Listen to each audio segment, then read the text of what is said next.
So the question we have is discuss the major recent social movement related to the physical rights of women in various countries of the world.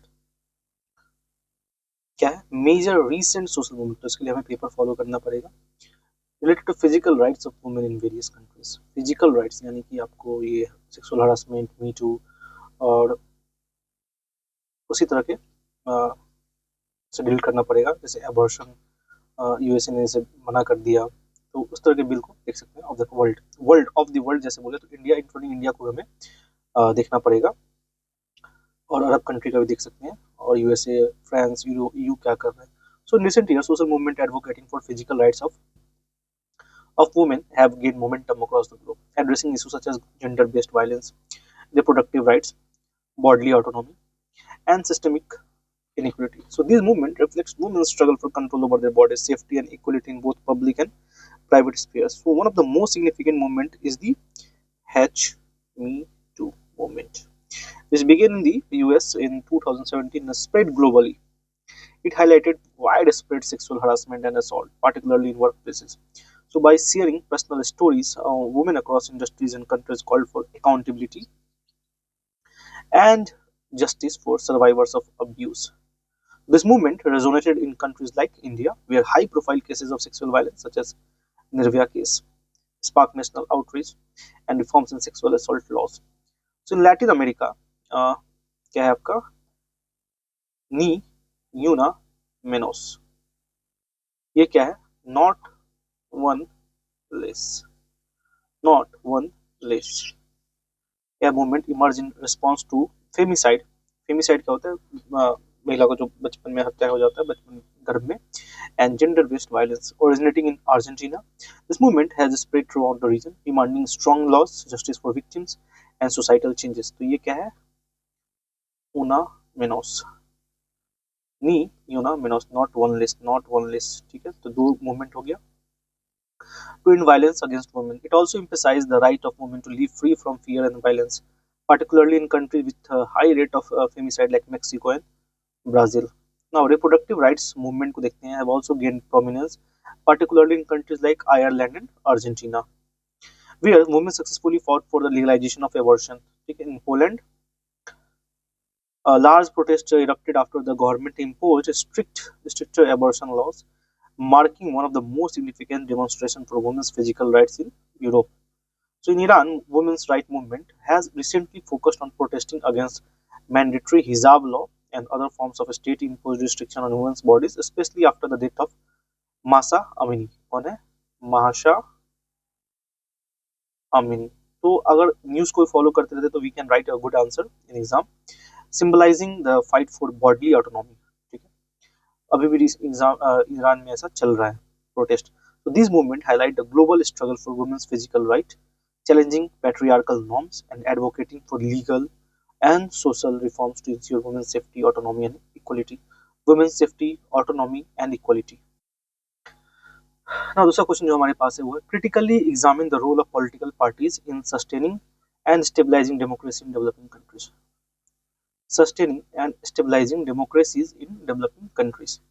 So तो political parties पे आते हैं। They play a crucial role in sustaining and stabilizing democracy in developing society by providing structures, representation, and accountability. However, their performance in achieving these objectives often varies, leading to both positive and negative outcomes for democratic consolidation. So, in many developing countries, political parties क्या करते हैं? They serve as a bridge between the state and the society, articulating the needs of and aspiration of diverse group by aggregating interest and forming policy platform. They offer voters meaningful choices and ensure representation of various social, ethnic, and regional groups. So, in countries like India, political parties such as the Indian National Congress and Bharatiya Janata Party have contributed to maintaining democratic competition and political stability through regular elections and peaceful transfer of power. अब south Africa पे आते हैं। The African National Congress, वहाँ भी कांग्रेस है, played a key role in transitioning. जब party system पढ़ेंगे तो पता चलेगा कि जैसे one party system Indian National Congress जैसे डोमिनेट किया, उसी तरह साउथ अफ्रीका में अफ्रीकन नेशनल कांग्रेस भी डोमिनेट करता है। Role in transitioning from apartheid to democracy, uniting various factions under a shared vision. So, however, political party in developing society also faces challenges that undermine their ability to sustain democracy. Many suffer from internal factionalism, clientism, and lack of ideological coherence, prioritizing short-term electoral gains over long-term democratic development. So in Nigeria, for example, political parties have been criticized for promoting ethnic division and engaging in corrupt practices that weaken democratic institutions. The personalization of power by party leaders, division, and engaging in corrupt practices that weaken they're seen in Zimbabwe under Robert Mugabe, JANU FF, cannot democratic norms and lead to authoritarianism.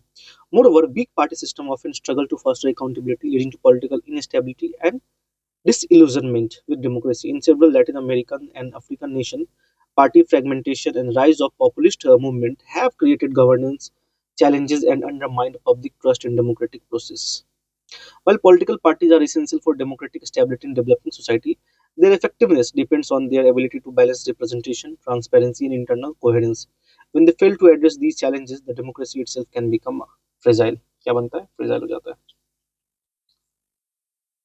और दूसरा question हमारे पास है वो do you agree with the view that US uses NATO as a traditional tool of strategy to perpetuate its hegemony in the world? The argument that the US uses NATO as a tool to perpetuate its global hegemony has significant merit. कैसे?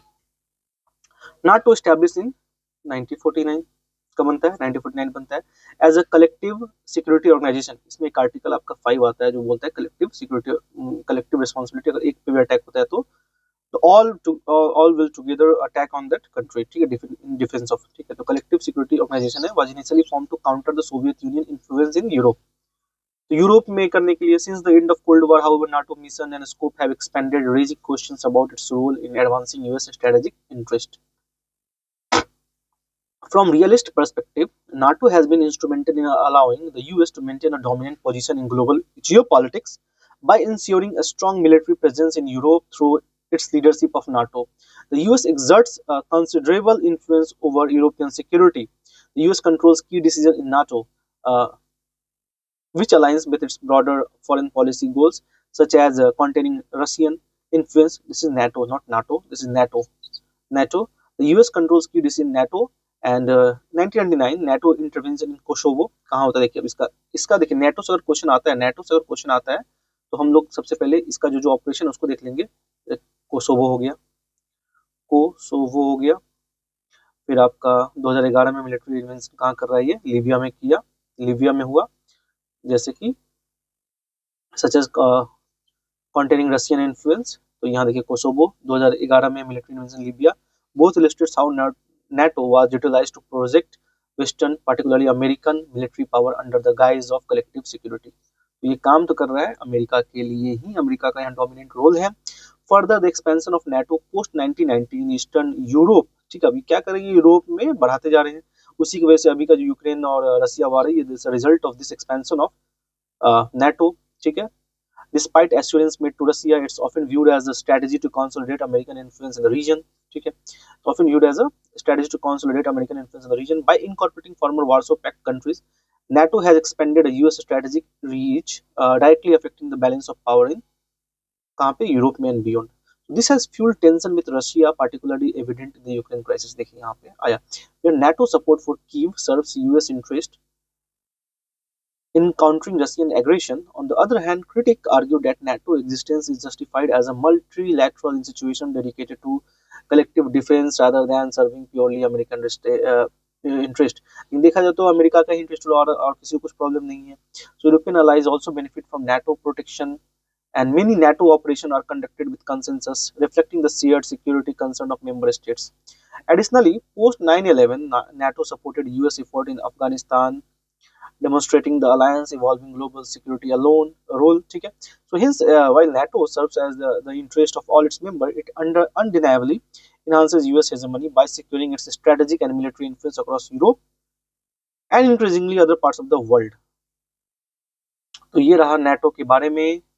कौन कौन सा operation है, Kosovo का operation हो गया, B it military intervention Libya हो गया या यूक्रेन क्राइसिस हो गया. Everywhere it is serving the interest of United States of America.